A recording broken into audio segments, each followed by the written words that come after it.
Hi, we are in module 46 now. In this module what we are going to look at is, we are going to look at different kind of assignments that is there in Verilog. So I am taking this slight detour, and in module 47 I will connect pipelining with Verilog. So we have been doing some bit of black magic all along. Right? So the material that I am going to present here is partly based on Stuart Sutherland's material on understanding Verilog blocking and non-blocking assignments. Some of the examples are taken from his material and some of the examples are made otherwise. So in Verilog we have been doing a bit of this black magic. So there were multiple assignments and I was using equal to versus this token less than or equal to, or this less than symbol followed by equal to at different places, right, without explaining what they are actually doing. So in this video I will explain what these different statements are and the implications of these statements. So first of all, assignments in Verilog are of two different kinds. There is something called continuous assignment, there is something called procedural assignment. The continuous assignment is something that happens outside of always statements and outside of initial blocks. So primarily all the assignments that you do with assign statements are actually continuous assignments, or anything that you do with instantiation of logic which you connect to other wires is also a continuous assignment. So the left side of a continuous assignment is usually declared as a wire, and wires can have only one continuous assignment. It is usually done with equal to. So you know all of these statements, right? Assign A equals B and C. So when you do that, the assign is the keyword. So A is the variable on the left side, A should be declared as a wire, and you can have only one assign A equals A plus B or A and B. You cannot have assign A equals A and B and also another assign A equals A and C. You cannot do that, because what that would mean is there are two different gates that are driving the same wire. That is not acceptable. So wires can have only one continuous assignment that is assigning to it. The assignment is done with equal to. You cannot use less than and equal to token for this. So example is assign sum equals A XOR B, right. So sum is supposed to be declared as a wire. This is a continuous assignment statement, this is a continuous assignment operator, and there is an expression on the right side, right. So this is called continuous assignment, whereas procedural assignments are those that happen inside procedural blocks. The procedural blocks that we have seen so far are initial statements, which is not very useful other than test benches, but always blocks are procedural statements. So this is equivalent to procedures as we know in sequential programming languages.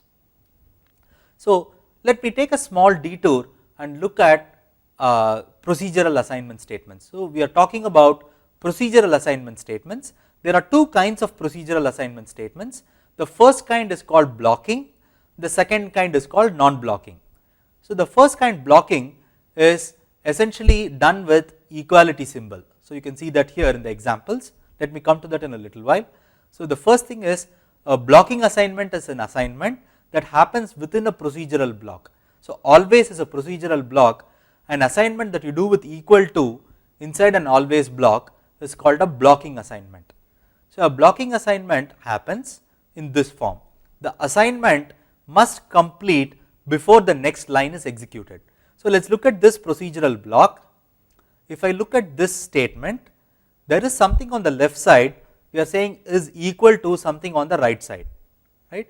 What that means is, until I execute the blue line, this red line will not get executed. So this is similar to how your sequential programming languages work. If I write a 10-line program, the line 1 must execute before line 2 and line 2 must execute before line 3 and so on, right. So if I put this equality symbol, what that means is I have to execute this line before I execute this red line. The same thing is true here also. I have to execute the blue line before I execute the red line, and more importantly, always this red line's execution follows the blue line's execution. So if I have 5 lines of code, line 1 will get executed before line 2, So this is the notion of a procedural assignment. In a procedure, if I have 5 lines, then line 1 should get executed before line 2 before line 3 and line 3 before line 4 and so on, and the assignments, if they are using blocking assignment, which is done using equal to, then the execution of the flow is blocked until the assignment is complete. So now let us take a look at this example. I will explain what this implication of a blocking assignment is. Let us say I want to take a 16-bit bus and I want to swap the contents of the bus. What I want to do is I want to take the top half of the bus, put it in the lower half, and take the lower half and put it in the upper half. So let me draw a picture of what I want to do. So I have a bus that is coming in. So let us look at this picture here. So I have a bus that is coming in. So this is a bus that has 15 to 8 and this is a bus which has 7 to 0. What I want to do, the problem statement is I want to swap the contents of the bus. This is what I want to do. So this is still 15:8, this is still 7:0, but what I want is when the clock pulse comes, I want 7 to 0 to appear in 15 to 8 and 15 to 8 to appear in 7 to 0. So this is the problem statement. For this problem statement, let us look at this piece of code that I have written. Right. So in this piece of code, I have always at passage of clock. You know that if I do always at passage of clock, when the clock pulse comes in, these actions are supposed to be run. Right. How are these actions going to be executed? First of all, it is a procedure. So the first line will get executed before the second line. So the blue line will get executed before the second line, right, the red line. So let us look at the blue line.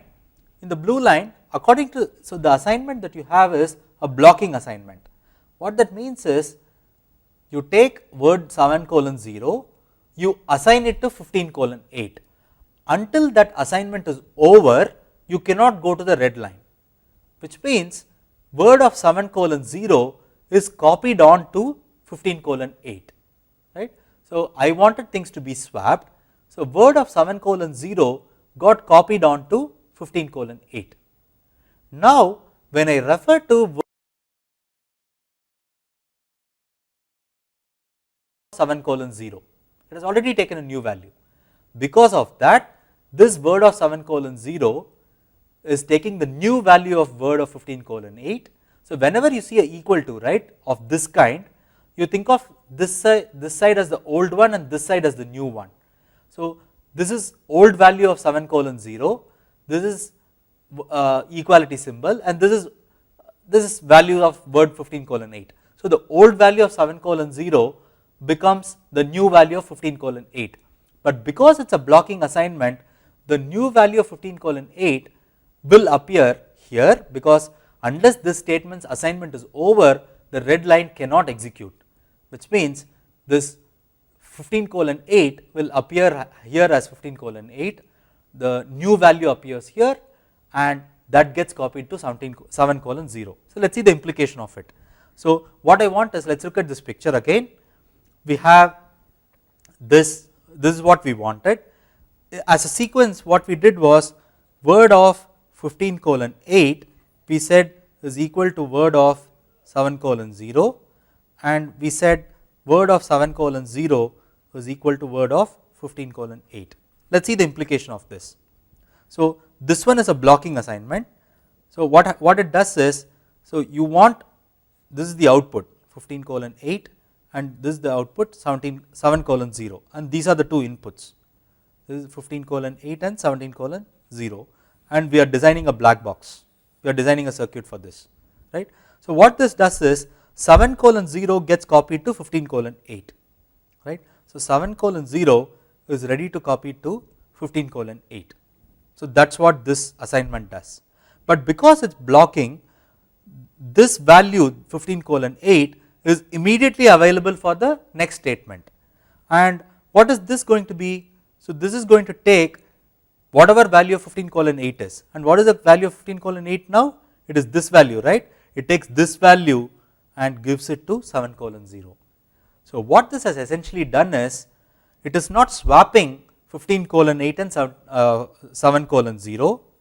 It did not do that. Instead, the 7 colon 0 is copied on both the half of the buses. So, again if you go back to the slides, this left half, this always block is incorrect, because at the end of this clock pulse both 7 colon 0 and 15 colon 8 will have the old value of 7 colon 0. Before the clock pulse came, whatever was there at 7 colon 0, that will appear in both the top half and the bottom half. If I change the order around, that is what I have done in this picture. So, in the right side I have done that. So, I have put word of 7 colon 0 line before the word of 15 colon 8 line. So, this is not going to be any different. What it is going to do is, whatever was there before the clock pulse came in at 15 colon 8, those 8 bits, it will take that and put it in both 7 colon 0 and 15 colon 8. So, this is the meaning of blocking assignment. A blocking assignment is one in which, first of all, it is inside a procedural block like an always block. So, an equality symbol that is in the assignment statement, assign statement, is not a blocking assignment, it is a continuous assignment. An equality symbol within an always block is a blocking assignment. The moment you see a blocking assignment, the way you should think about that is, whatever you is in the right side of it will be immediately available to the left side, and any subsequent use in the following lines will use that new value that was assigned. So, that was the problem here, and this is not helping us swap. I still want to be able to swap the contents of the top half and the bottom half.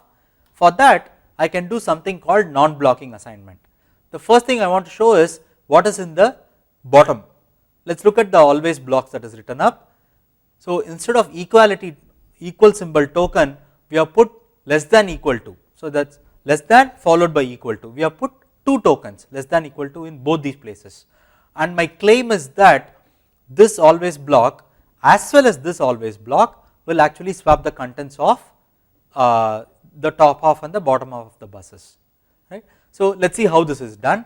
First of all, any non-blocking assignment. So, the word non-blocking means this assignment should not block the assignments that are following the assignment. So, what that means is, this is a non-blocking assignment, this blue line is a non-blocking assignment, but this non-blocking assignment should not itself block the execution of the red line. So, the blue line being above the red line should not block the execution of the red line. That is the meaning of non-blocking assignment. So, let us take this a little slowly. It's non-blocking assignments are evaluated and assigned in 2 steps.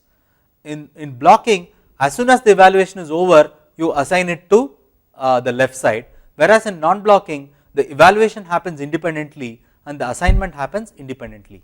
The first thing is, the right side is evaluated immediately. So, if you go and look at this part, the right side is word 7 colon 0 and word 15 colon 8. Evaluating that means, in some sense you get a copy of those 2, right. You will do this for all the non-blocking assignments that are on the right side. So, when you look at this sequence of statements, the right side is evaluated immediately and the assignment to the left side is postponed. So, that is the key word, it is postponed until all the other evaluations in the current time step are completed. So, when the clock pulse comes in, that is the current time step. What are all the different evaluations that have to be there? I need to evaluate 7, 0 and I have to evaluate 15, 15 colon 8. What are the assignments that I have to do? I have to do assignments to 15 colon 8, I have to do assignments to 7 colon 0, right. So, all the right hand evaluations happen immediately and the evaluations are all done in one go, and finally all the assignments happen in one go. So, it is equivalent to evaluating all the right hand side in one place, finish the evaluation and then in one go do the assignments to the left side. So, the operator that you use is called is the less than or equal to token, and the execution of the flow will happen until either the flow itself is over, which means, so I will go and look at this, I will remember the word 7 colon 0, I will go to the next line, that is the meaning of this. I will remember what word of 7 colon 0 had, I will go to the next line. That is the meaning of the non-blocking statement. Again I will remember what 15:8 had, I will go to the next line. At this point I am at the end of this, so but I have remembered what 7:0 and 15:8 are. Now I go and do all the assignments. For 15:8 I should take whatever I remembered in 7:0. So and for 7:0 I should take whatever I remembered in 15:8. So that is the meaning of this. So if you think about this, the hardware equivalent is like this. So the hardware equivalent is, there is a bus that is coming in, right, word 15:0 and word 7:8, right.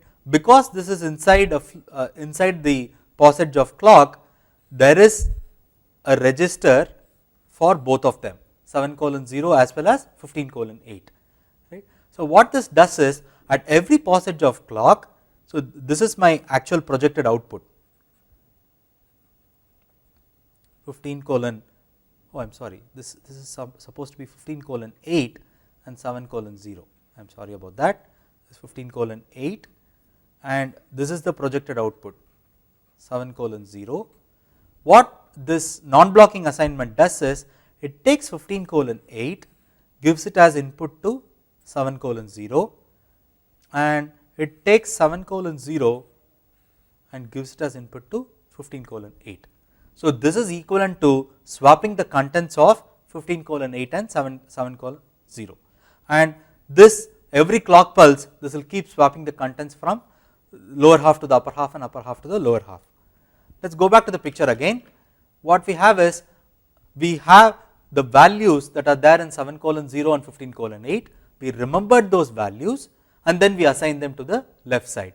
So in the picture that I did, it is the outputs of the flip flops. Let us look at the picture again. The outputs of these flip flops or these registers are the ones that I am remembering. I am going to place them as inputs here, but these inputs will get committed only when the next clock pulse comes in.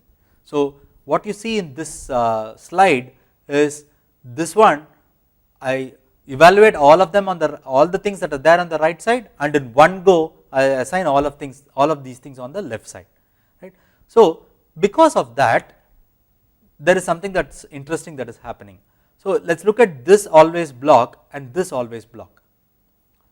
What I have done is, I have taken these two statements and I have swapped the order in which these statements are. So earlier I showed that if I swap the order with a blocking assignment, then either we get a copy of 15:8 or we get a copy of 7:0. Now I established the fact that the left side is actually swapping. I want to now show that the right side is also actually swapping. So let us see logically what the right side is supposed to do. In this always block on the right side, let us look at the assignment statements which are inside there. They are again both are non-blocking assignments. So the way in which non-blocking assignments have to be dealt with is, whenever a clock pulse comes in, I am going to remember 15:8 and 7:0. Once I remember it, I am now at the end of the block. I start from line 1, I look at line 2, I am end of the block.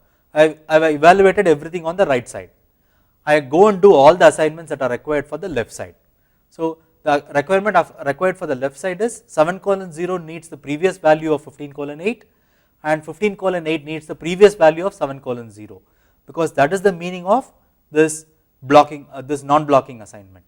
I want the previous value that was there when the block was entered. So which means this will also do swapping.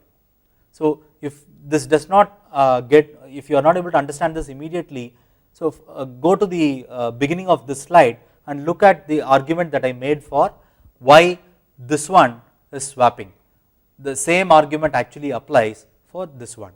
So the key thing is, the order of non-blocking assignments inside an always statement does not matter. So I have two non-blocking assignments here and I have the same two non-blocking assignments, the order is reversed.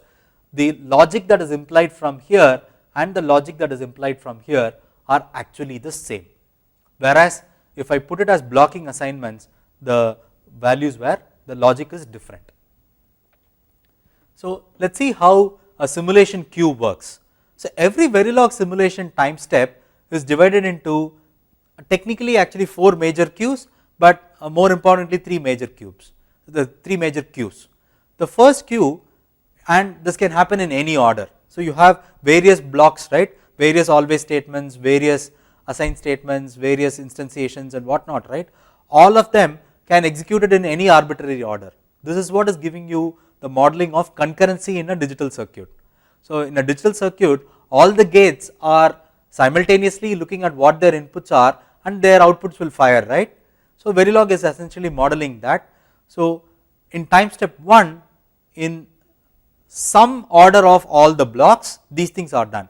Within each and every block, evaluate the RHS or the right hand side of all the non-blocking assignments, evaluate the RHS and change the LHS of all the blocking assignments, evaluate the RHS and change the LHS of all continuous assignments, and evaluate inputs and change outputs of all primitives. This is the order in which various concurrent statements are going to get executed. So let us see this, this is a very crucial thing. So if I am going in time step, so let us say I am at Verilog time step 5 and some inputs have changed, I am going to see what is going to be the output, what is going to be the set of changes at time step 6. Between 5 and 6 we have the so called micro steps, that is what these micro steps are. So at Q1 is a micro step, what it does is evaluate the right hand side of all the non-blocking assignments first. So which means go and take all the values that are on the right side, keep them aside because this may get destroyed later, within the procedure itself it may get destroyed. Keep it aside and evaluate the right hand side and change the LHS of all the blocking assignments, because blocking says I do not have to wait, this statement evaluates the right side and until this is over the following statements cannot execute. That is the meaning of blocking, which means you have to immediately assign to the LHS. Evaluate the right hand side and change the left hand side of all the continuous assignments, evaluate the inputs and change the outputs of all the primitives. Once this is all over, then you go to Q2, which is the second micro step. At this point all the non-blocking assignments will get their left side changed, and finally any display or monitor or strobe statements will print the values. So this is only for printing, Q3 is only for printing. The two major steps are these two, Q1 and Q2. Q1 is all the non-blocking assignments are evaluated and set aside, and the actual assignments happen only in Q2, but before doing that it is done in these things are done. Evaluate the right hand side and change the LHS, evaluate the right hand side and change the LHS of all continuous assignments, evaluate the inputs and change the outputs of all primitives. So let us see the implication of all of these things. I have several examples from this slide onwards. Let us look at this always block. Always at passage of clock A equals 1 and B equals 1. If you go by the procedure that I explained before, first of all these two are blocking assignments, right. So because this is a blocking assignment, the meaning of that is evaluate 1 and assign it to A immediately, right. So A is assigned immediately. Once it is assigned immediately, when it is blocking, so once it is assigned only then you can go to the second line. At this point the value of A being 1 is already available, right. So A will become 1 now, 1 plus 1 is 2, so B will get 2. So that is the meaning of this procedural block. So what we have is at time step 0 this procedural block gets executed. At that point this is 1, it gets immediately assigned to this, and since that value is immediately available here, it goes here. So this equality symbol that you are seeing is like in software programming languages when you say equal to, right, whatever you have in 5th line that value should be available in the 6th line, whatever computation you do in the 6th line that value must be available in the 7th line and so on. So it is essentially that. Block, all the software programming languages, the equality that you see there are all blocking, whereas if you go and look at this one, A is 1 and B is A plus 1. Let us see what the meaning of this is. So because both of them are non-blocking assignments, the first thing that happens is whatever is on the right side that is evaluated first. So there are two non-blocking assignments, which means one gets evaluated, there is really no evaluation that is necessary. So I will have to remember that A should get a value of 1. Then A plus 1 also gets evaluated at the same time. Whatever the current value of A is, you add 1 to it and that should go to B. So if the current value of A is 5, 5 plus 1 should go to B, right. I will remember that. And now I come to the end. At this point I am ready to go and make the assignments. What are the assignments I am going to make? To A, I remembered that I should be assigning 1, so I will put 1. To B, I remembered that I should assign the value 5 plus 1, which is 6, so I will assign 6. So you can see the difference between here and here. Here this block will always give you A equals 1 and B equals 2, whereas here you will get A equals 1 and B equals the previous value of A plus 1. So that is the meaning of the sequential procedural assignment. Let us look at concurrent procedural assignments. In concurrent procedural assignments, what we have is, so in the sequential assignment I have two assignments that are still within a single block, right, within a single always block. Now we are going to reason about what is going to happen across the multiple always blocks. Remember, one always block here, this is supposed to model some circuit, this is also supposed to model some circuit. If I have a statement like this, A equals A plus 1 within one always block and B equals A plus 1 in another always block, let us see what the meaning of this is, right. At time step 0, the clock pulse comes in and I go to the each and every procedure, right, and the order in which the procedure is executed is not suggested by the Verilog standard. Verilog standard does not say anything about if this always block appears in the file before this always block, then do this assignment before this. It does not say anything. So the order of evaluation in concurrent procedural assignments is indeterminate, which means there is some fixed order, but that order is not known to you. Different compilers could do different things, different simulators could do different things and so on. So let us look at this. The order in which this always block will get evaluated has no relationship to this always block, right. At time step 0, you go here, let us say this block gets evaluated first, then whatever the current value of A is, you add 1, and because this is a blocking assignment, you assign it to A immediately. And if this always block gets evaluated next, then A has already changed, let us assume, and you are adding 1 to that. Again this is a blocking assignment, that will go and change B, right. This will happen if this always block is executed before this always block, but because Verilog does not say anything about concurrent procedural assignments, it is possible that this always block gets executed before this always block. If that happened, then B gets the previous value of A plus 1 and A gets the previous value of A plus 1. So both B and A will have the same value, whereas if this happened first and if this happened next, then A will get the previous value of A plus 1 assigned to it and B will get previous value of A before the always blocks were executed plus 2. So it is not clear whether B should use the previous A or the current A. So it is not clear. So in such cases, when you have multiple assignments, right, you have to be very careful. This blocking assignment is not good in the concurrent mode. However, if you do this, in this case what you have done is A equals A plus 1, B equals A plus 1.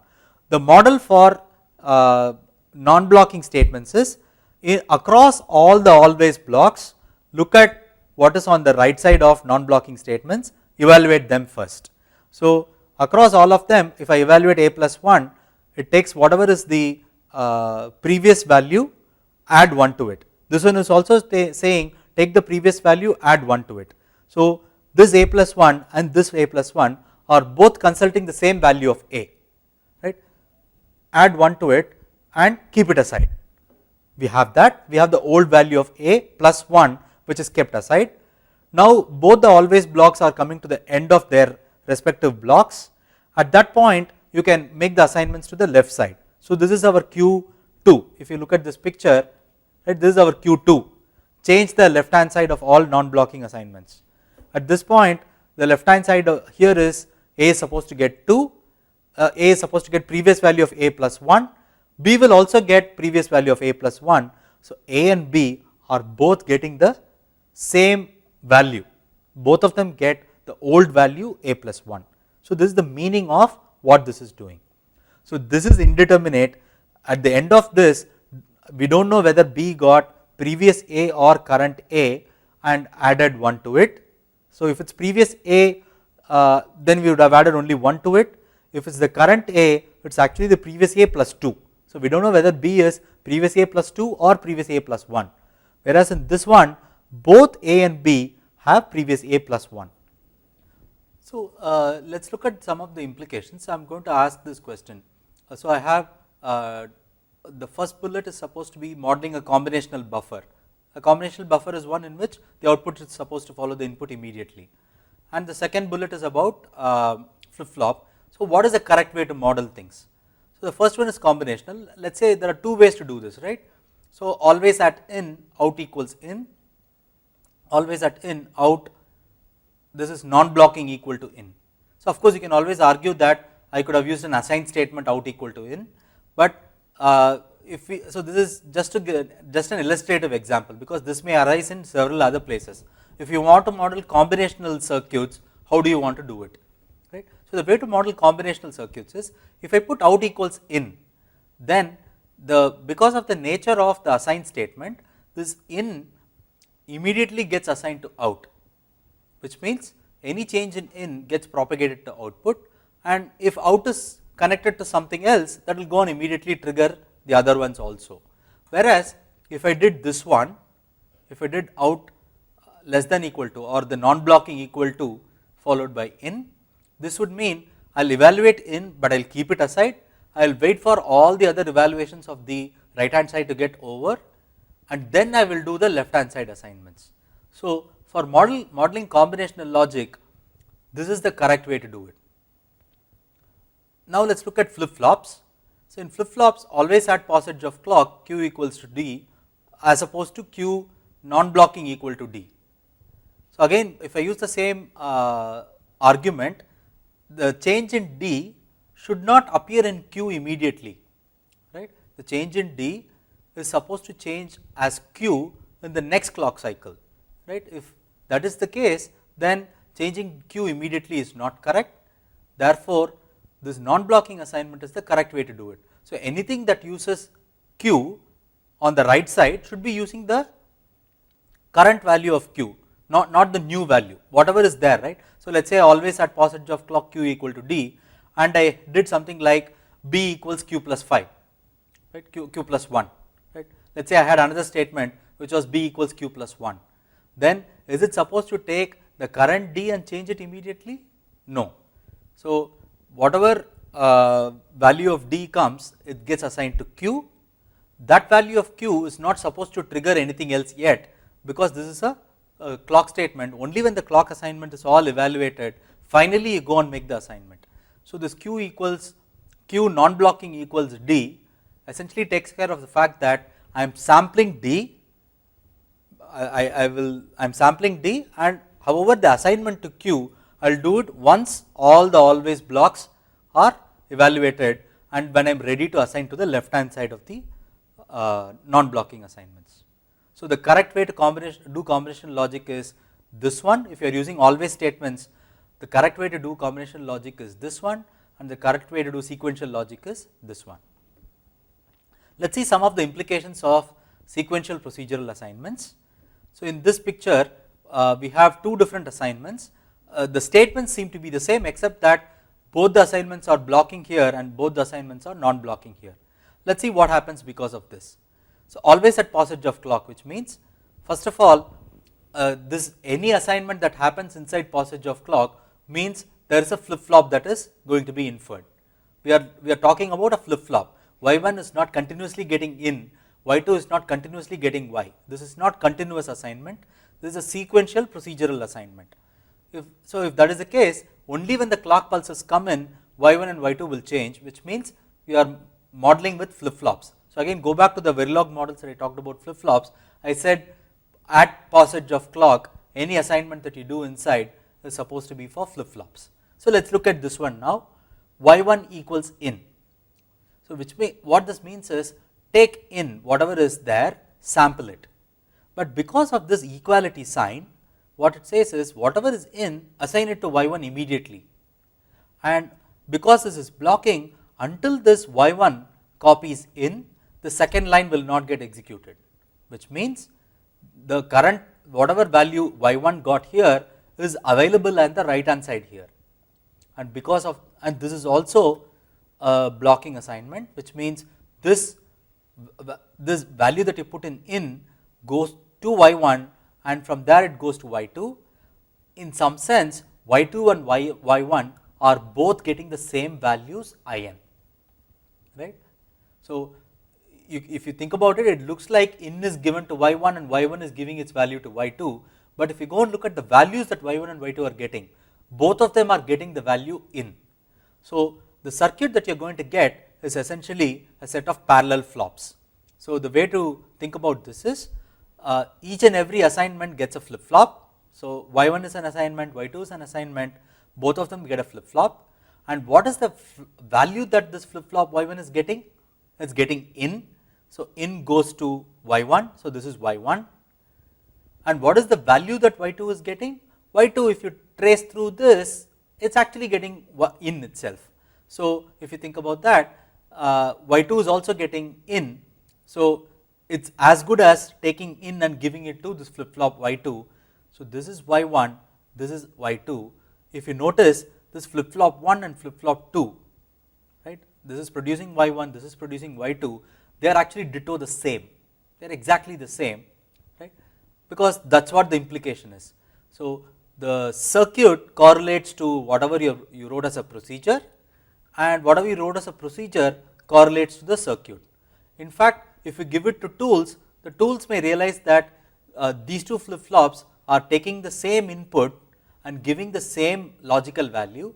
So if you go on, if you want to optimize the hardware, if you are tapping y1 to do something and y2 to do something, you can as well just tap y1 and get rid of this flip flop 2 altogether. That's what tools would do. Whereas let us look at this one, y1 is non-blocking equal to in and y2 is non-blocking assign y1. Now let us look at the implication of it.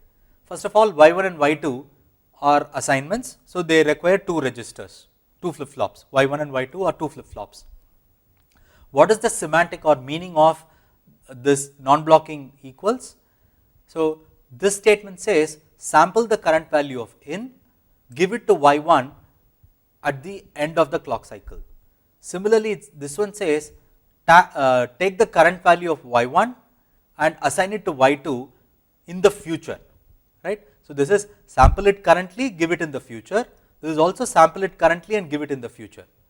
So the equivalent circuit is as follows, it is actually a shift register. So the meaning of this one is whatever value is in y1 give it to y2 and whatever value is in give it to y1, but the window in which it is going to operate is controlled by the positive edge of the clock, right. This is going to happen only at the positive edge of the clock. We already know that as a hardware diagram this is a shift register, right. So this value will be, let us say this value is stable and this value is stable. When the clock pulse comes in, this value will get here and whatever stable value was here that will get here, and then the closing window is that rising edge itself, it closes, no further changes are propagated. So the same thing is supposed to be here. So if you want to model a shift register you have to do this, whereas if you are modeling combinational logic which is getting registered somewhere, you do this. So in all these cases, right, as an exam question this is a different thing, but as a hardware designer you have a certain intent and you want to express the intent as a program. So if your intent is to want a shift register, then your modeling should also reflect that. A shift register means all the flip flops are sampling their respective inputs at the same time and they copy it to their outputs at the same time. So if you have this respective inputs and to their corresponding outputs, then you are actually thinking, you should think about non-blocking assignments. Whereas if I want a sequence of changes that should result in a change in the output, then you can have a sequence of statements. This is like using temporary variables. In this sense, if you look at this picture here, right, you can as well treat y1 as though it's a temporary variable. In gets to y1 and y1 gets to y2, right. I can as well get rid of y1 and say y2 equals in, because it's blocking assignments. So whenever you want some temporary things, if you have a very large expression on the right side, you want to break it down into smaller ones, then this is a good thing to do. So let's look at if the same thing is done concurrently. Here what we have is y1 is in and y2 is y1. We have it in two different statements, and this is done concurrently, which means it's not in the same always block. There are two different always blocks, right. So the key thing is, if I do this, always at passage of clock y1 equals to in, that means infer a flip flop for y1. So that's this flip flop, this y1 is supposed to follow in. Always at passage of clock y2 equals y1. So that means this flip flop y2 is supposed to be copying y1. But because of the semantics of these always blocks and the blocking assignment, so if this block got executed before this block, then whatever value was in would have propagated to y1, and that value of y1 will get propagated to y2, which means the current input will go to y2 also. So that means it is equivalent to this parallel flop case. So the input is going to both y1 and y2. Or if this block gets executed first, then y2 makes a copy of y1 and then y1 changes to in. That would be equivalent to doing this shift register. So y2 takes the value of y1 and y1 takes the value of in, right. So this is crazy. If we put blocking assignments, because the order in which the always blocks are going to be executed is not guaranteed, then there is a race condition on the input of this flip flop y2. It could either be in or it could be y1, and you do not know which. A single compiler will always give you the same result, but if you take it to a different compiler, it may actually give a different result. So this is a serious problem. Whereas if you had this statement, these are concurrent procedural assignments again, because they are two always statements. We have both of them with non-blocking assigns. So no matter the order in which it's done, we'll have to wait for all the left hand sides to be evaluated first, and once all the evaluations are over, only then you will do the assignments. So whether it's this always block or this always block, right, you do the evaluations first.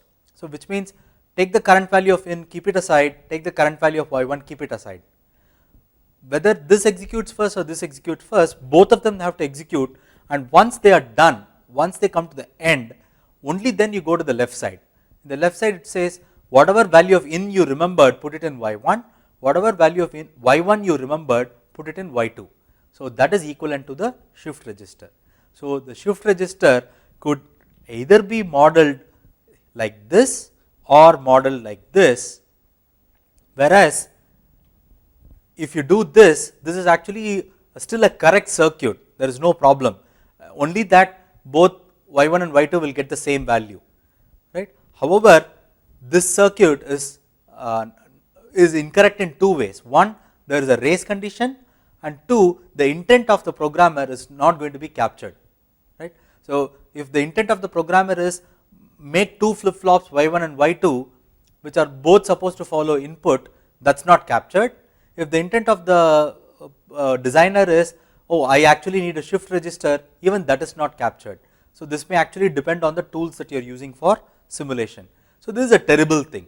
So this is the reason why you don't use this blocking assignment statements for sequential logic. Whenever you want a flip flop, you always use non-blocking assignments. So combinational logic generally use blocking assignments, sequential logic generally use non-blocking assignments. The only exception for this case is, do not use a non-blocking assignment if another assignment in the procedure requires a new value in the same step. What I mean by that is, if you are using something for a temporary calculation, use blocking assignments and not non-blocking assignments. So let us see examples. So I am going to mix different kinds of statements from now on, and the rest of the video is about this.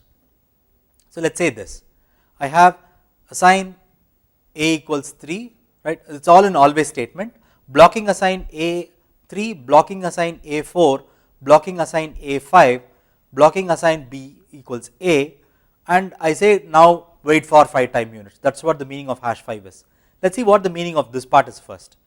So it says A should immediately get the value of 3, the next line says A should get immediately the value 4, next line says A should get the value immediately 5, and B equal to A says whatever is the value of A immediately I should give it to B. So at this point this A equal to 3 and A equal to 4 actually do not do anything, you are destroying the value of A making it 3, you are destroying that value and making it 4, you are destroying that value and making it 5. So B will be 5, A will also be 5 at the end of time 5 units. That is for this case. Let us see what happens here. A equals 3, A equals 4, B equals A and A equals 5. So if I go and do this in a sequential programming language, you would expect that B gets the current value of A. What is the current value of A? According to this statement, the most recent one is the assignment of A is 4. So B will get 4 and A, there is another assignment later, this is assigning 5 to A. So at the end of this assigned statement, this always block, B will get 4 and A will get 5, right. So changing the order of these assignments has actually changed the values that A and B will get. Now let us see this part. So what we have done here is this last statement is replaced by a non-blocking assignment, and this B equal to A is replaced by a non-blocking assignment. So let us see the implication of that. In this case 3 gets assigned to A and that comes here at this, and the line, the control goes to the next line. There you do not care about 3, you assign 4. When you come here you do not care about 4 also, you now assign 5, and that current value of 5 is assigned to B. So B gets the value 5 and A gets the value 5 also, but A has it immediately and the value 5 for B is scheduled for the future, which means this 5 is remembered, and if there are other non-blocking assignments, all of them should get evaluated and only then you will assign it to B. Let us see what happens on the right side here. So this 3 and 4, this 4 destroys 3, so that is straightforward, 4 destroys 3. Then this value of 4 is supposed to be copied to B, but not immediately, sometime in the future. So B is going to get the value 4 sometime in the future, but A is assigned 5. So the key question is B supposed to get 5 or is B supposed to get 4? So at the time of execution of B, we said remember the value 4, this is going to be assigned to B in the future. So even if A changes, we said remember the value 4 for B. So at the end of this always block, B will get 4 and A will get 5. So for the left side, A equals 5 and B equals 5 for both the cases. For the right side, A equals 5 and B equals to 4 for both the cases. So this is just to show you some more, give you some more understanding of blocking and non-blocking. In this case, we are mixing blocking and non-blocking assignments. And here there is no implication of a flip-flop or anything, because there is no always at passage of clock, right. It is supposed to be a combinational block with some delay. This 5 is 5 units of delay. Let us look at these two always blocks, right. So A equals 3, A equals 4, B equals A. So it is clear that B is supposed to get a value of 4, then A equals 5. So at this point A becomes 5 and B equals A. At this point B also becomes 5. So this B equal to A is an immediately assigned here. So this is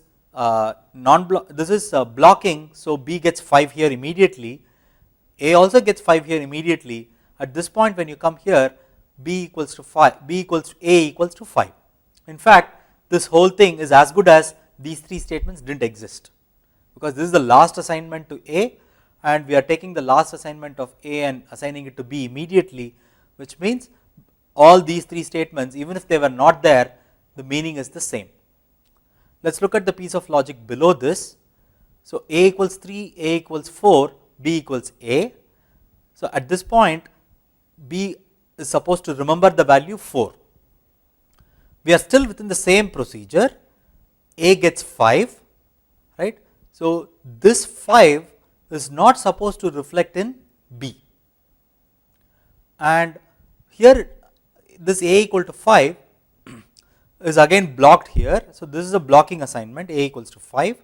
So, this B equal to A is actually looking at the right side, which got immediately evaluated to 5. So, let us look at the sequence of events here. So, all the blocking assignments are done one after the other.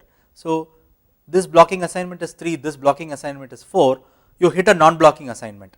At this point what we do is we will schedule B to get a value of 4 in the future and we continue, right. That is the sequence. A gets 3 immediately, A gets 4 immediately, B gets a value of 4 to be scheduled in the future. I continue running this, A gets a value of 5, and this one says schedule a value of 5 for B in the future.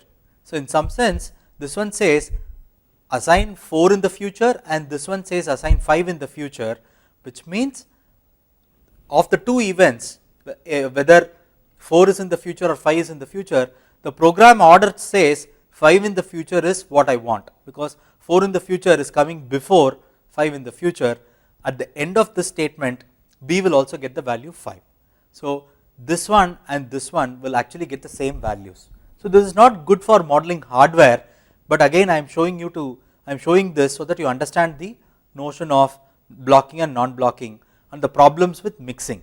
So, A and B both of them get 5 in both the cases. Let us look at these statements now. A equals C, A equals D, A equals E, right. So, I have 3 non-blocking statements. First one is trying to assign C to A, the second one is assigning D to E, A, and third one is assigning E to A. So, in time step 0 we are saying that schedule C for A in the future. Again at time step 0 we are still evaluating the right side, we are saying assign D to A in the future. Again at time step 0 we are saying evaluate E and assign to A in the future, right. So, what this means is there are 3 different assignments that we are trying to do to A in the future. The last assignment to A prevails, which means A will get the value of E, and this one it says B equals A, right. What this does is B is trying to get the, so you go and look at the evaluation of A. When you evaluated A, all these events for A are scheduled in the future. So, whatever is the previous value of A, take that, immediately copy that to B. That is the meaning of this statement, right. So, the meaning of this whole thing is take C, D and E, this assignment C and D do not matter, the assignment E should be given to A in the future. However, whatever is the current value of A, assign it immediately to B. That is the meaning of this block. Let us see what happens here. There are C and D here, right, and you are sampling A. What is the A that you will be sampling here? The A that you are sampling is whatever you entered the block with, right. So, this B equal to A does not really change anything. This B equal to A is still sampling the old value of A, because the other assignments to A are all non-blocking. So, if it is all non-blocking, you can as well go and execute this first. When you execute this first, A is taking the value whatever the previous value is, you schedule that for B immediately, and this A equal to E is again scheduling something in the future. So, this A equal to E overrides this A equal to D and A equal to C. So, A will get the value of E and B will get the previous value of A. So, that is true for both these things. Let us look at what happens here. So, A equals C, A equals D, A equals E, and this means whatever is the current value of E, assign it to A in the future, and whatever is the current value of A, assign it to B in the future. That is the meaning of this, and the meaning of this one is C and D, right, of C and D, D is the latest assignment. So, since all of these are non-blocking assignments, right, you take the last assignment for each of these ones. So, the last assignment of A is take E, the last assignment of B is take A. So, whatever the current value of A is, give it to B, whatever the current value of E is, give it to A. So, all of them are actually doing the same thing. So, A of t will become E of t and B will become E of t minus 1 in all cases, because B is copying A and A is copying E. So, B will be lagging behind A in one step. So, A of t will be E of t, whatever the current value of E is, you will get it immediately to A, but B is copying the current value of A, which means it is the previous value of B. So, A of t is E of t and B of t is E of t minus 1 in all these 4 cases. So, clearly you can see that mixing the statements is equal to and non-blocking equal to, it is already getting very confusing, right. You have to remember so many details about what each of these things are and so on, right. So, there is some non-determinism that happens with respect to how these things are going to execute, but that does not matter, all of them give the same results. Let us do one final round of mixing statements. So, you have A equals C and A equals D, then you have B equals A equals E, and then we have one more assignment to B here, right. So, there are 2 assignments to B. In this previous slide, we had only 1 assignment to B and 3 assignments to A. In this slide, we have 3 assignments to A and 2 assignments to B. Let us see how to reason this. So, A equals C, A equals D, which means A equal to D overrides A equal to C, and this B equal to A is actually going to look at the old value of A. So, this is not going to look at the new value. So, this is the old value of A. This E is also scheduling something for A in the future, right. So, this A equal to E is not really doing much. So, this C, D and E, A equal to E overrides D and C. So, this A equal to E is also scheduled for the future. So, which means I can, this is non-blocking, I can come to A. So, it is again saying B equal to A. So, in some sense B equal to A and B equal to A are the 2 statements that we have, and which means B is going to copy A and A in the future is going to take the current value of E. That is the meaning of this always block. So, I recommend that you go and reason what should be the assignments for each one of them. I will give you what the final assignment must be. So, A of t must be equal to E of t and B of t must be equal to E of t minus 1 for this side, and for the right side A of t must be equal to D of t minus 1 and B must be equal to D of t minus 2 in these cases. So, now that you have some understanding of blocking versus non-blocking, I showed you what happens to the left side. I want you to go and think about what happens to this one and this one. So, clearly all this mixing and matching, as a programming technique I can do all these dirty things, but as a designer this is a nightmare. So, if an engineer who is working under me wrote anything like this, I would immediately fire the engineer, because this is okay to learn what non-blocking and blocking assignments are, but this is not capturing the intent of the designer neatly, and anyone else who is going to look at it is going to get confused. So, the thumb rules are that use blocking assignments only for combinational logic, use non-blocking assignments only for sequential logic, and as much as possible do not mix non-blocking and blocking assignments. So, in general what you do is you keep the combinational blocks aside, you keep the sequential blocks aside and you combine them, you have them as 2 different always blocks. This is exactly what we did in our state machine. If you go back and look at the state machine's Verilog code, you would see that the sequential logic was one single assignment and it used non-blocking assignment, and the combinational logic were 2 different blobs, and the combinational blobs were separated from sequential blobs.